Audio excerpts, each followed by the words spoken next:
오늘 말씀은 시편 78편 40절부터 55절까지입니다. 시편 78편 40절부터 55절까지입니다. 그들이 광야에서 그에게 반항하며 사막에서 그를 슬프시게 함이 몇 번인가. 그들이 돌이켜 하나님을 거듭거듭 시험하며 이스라엘의 거룩하신 이를 노엽게 하였도다.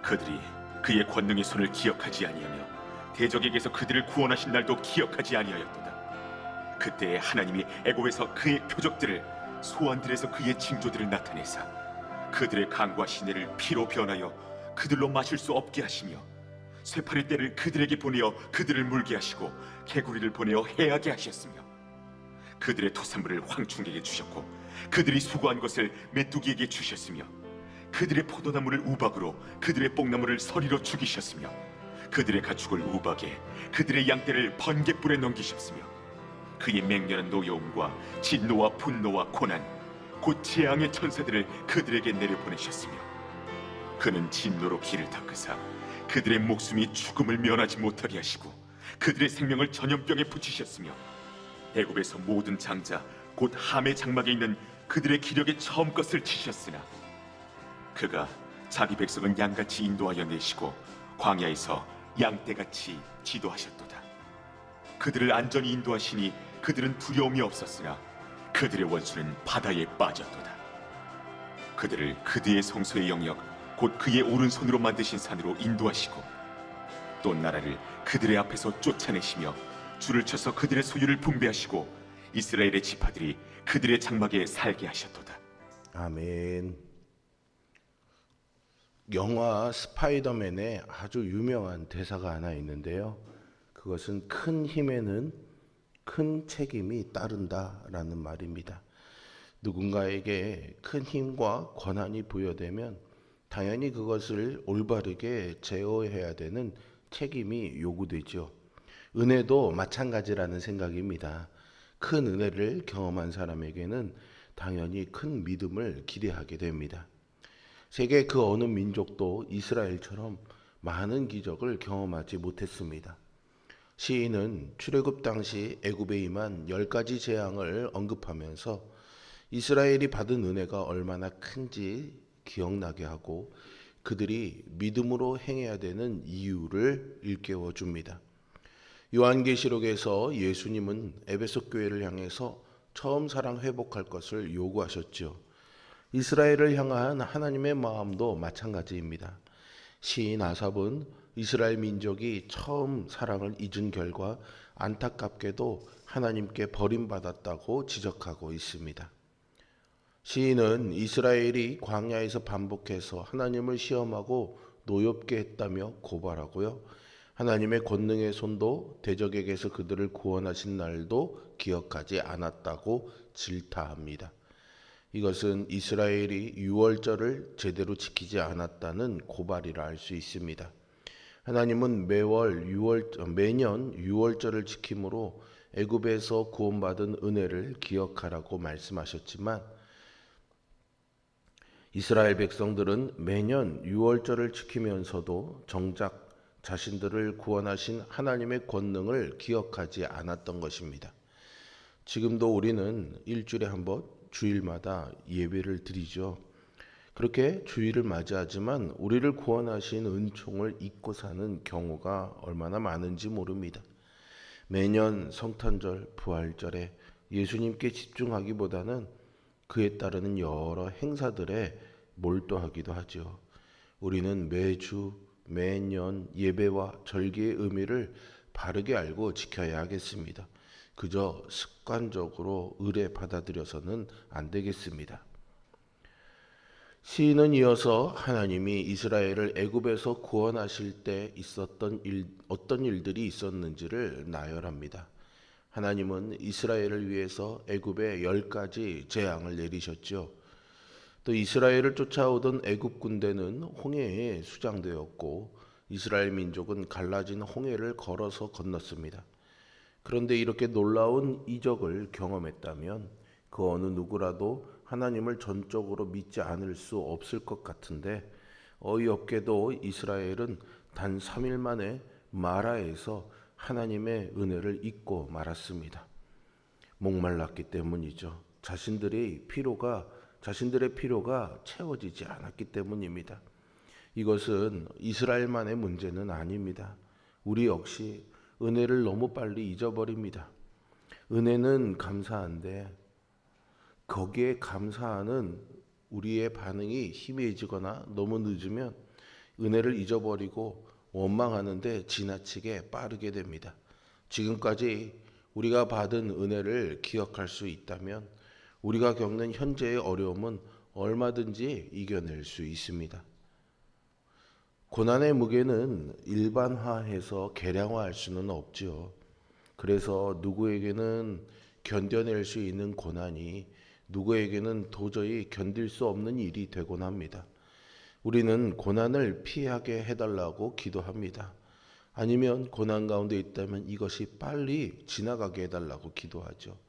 고난을 통해 얻는 것이 있다 해도요, 고난은 절대 쉬운 것이 아니기 때문입니다.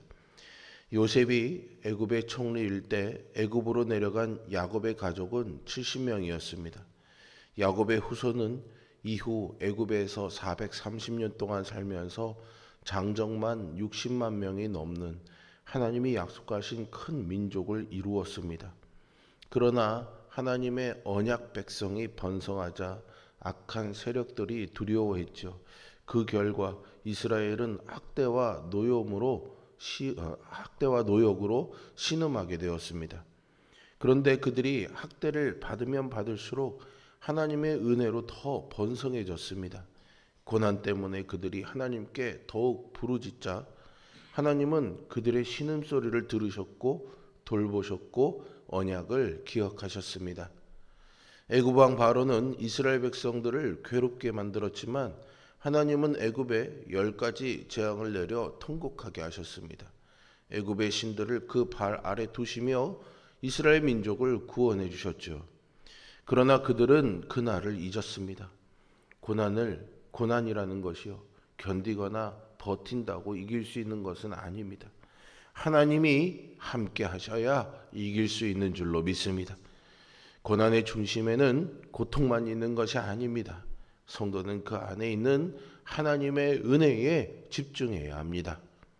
하나님은 이스라엘을 애굽에서 이끌어내신 것뿐만이 아니라 당신이 오른손으로 만드신 시내산으로 인도하셨고 그곳에서 각 지파에게 약속의 땅을 나누어 주겠다고 약속하셨으며 그 약속대로 가나안 땅을 차지하고 있었던 나라들을 쫓아내 주셨습니다. 이로써 이스라엘은 하나님께 특별한 민족, 언약 백성이 되었습니다. 시내산 언약이야말로 이스라엘의 정체성을 규정하는 가장 중요한 요소입니다. 그러나 이스라엘은 이 언약을 너무나 쉽게 잊어버리고 그 눈을 세상으로 돌려 가나안 족속들이 섬기던 신에게 이끌리고 말았습니다. 우리가 세상의 거짓 가르침을 분별하고 십자가의 은혜를 기억하지 않는다면 시내산에서 하나님과 맺은 언약을 잊은 이스라엘처럼 될 것입니다. 성경에 기록된 복음의 진리는 우리가 절대로 잊어서는 안 되는 생명과 같은 것입니다. 이스라엘 백성이 애굽을 떠날 때 그들의 발걸음은 힘차고 가벼웠을 것입니다. 이제 고통은 끝나고 기쁨과 행복이 기다리고 있으리라 믿었을 것입니다. 하나님이 그들을 푸른 초장 같은 곳으로만 인도하셨다면 그들 마음이 변하지 않았을까요? 그렇지 않습니다. 그들은 지름길로 가다가 대적들을 만나면 두려워서 애굽으로 돌아가자고 할 자들이었습니다. 그래서 하나님은 홍해의 광야길로 인도하셨습니다. 광야는 그들이 하나님의 백성으로 빚어지는 훈련소였습니다. 하나님은 광야에서 낮의 해와 밤의 달이 그들을 해치지 못하도록 구름기둥, 불기둥으로 돌보셨습니다. 만나와 메추라기로 먹이시고 바위에서 물을 내어 마시게 하셨죠. 그러나 그들은 늘 지레 걱정하고 염려했습니다. 탐욕으로 구하고 불순종하며 우상에게 절했습니다. 그들은 거듭 하나님을 시험하고 괴롭게 했지만 하나님은 변함없이 은혜와 사랑으로 그들을 약속하신 가나안 땅으로 인도하셨습니다. 광야의 어둠만을 생각한다면 광야의 시간은 도저히 견딜 수 없는 죽음의 시간입니다. 그러나 광야를 은혜의 시각으로 바라본다면 어미 독수리가 그 날개로 새끼를 업어 나르는 듯한 환희와 감격이 넘치는 시간이 될 줄로 믿습니다. 우리는 보이지 않는 것을 보는 믿음의 눈을 떠서 고난 중에도 하나님의 은혜를 보아야 합니다. 이스라엘 백성은 애굽에서 물리적인 학대를, 광야에서는 심리적인 고통을 겪었습니다. 그러나 하나님은 항상 변함없이 그들과 함께 하셨습니다. 고난에는요, 명함이 있습니다. 우리의 지식과 경험을 근거로 바라보는 어둠과 하나님의 은혜로 보는 밝음이지요. 성도는 고난 중에서도 주의 은혜를 기억한다면 승리한다는 것을 꼭 기억해야 하겠습니다. 이처럼 이스라엘이 출애굽 과정 속에서 경험한 은혜는 다른 나라 민족은 경험해보지 못하는 놀라운 것이었습니다. 이런 은혜를 경험한 백성이라면 당연히 그 은혜에 합당하게 하나님 앞에서 더욱 기쁨으로 섬겨야 했습니다. 시인이 나열한 이 사건들은 당시 이스라엘 백성들이 읽기만 해도 양심의 찔림을 받을 수밖에 없는 내용들입니다. 이것은 신앙의 분발을 촉구하는 의미를 담고 있습니다. 하나님의 백성된 우리는 하나님께 받은 큰 은혜를 잊지 말고 그 은혜에 합당한 삶으로 하나님을 높여야 합니다. 우리는 죄와 허물로 죽었던 자들이지만 예수 그리스도의 십자가로 구원을 얻었고 하나님의 자녀가 되었습니다. 하나님은 그것으로 멈추지 않으시고 날마다 우리에게 은혜를 베푸시고 우리와 함께 하십니다. 이 놀라운 은혜를 잊고 세상의 것에 마음이 이끌리지 아니하도록 오늘도 우리의 마음을 다잡고 그 은혜에 감사하며 하나님을 높이며 사는 삶이 되시기를 주님의 이름으로 축원드립니다. 기도하겠습니다.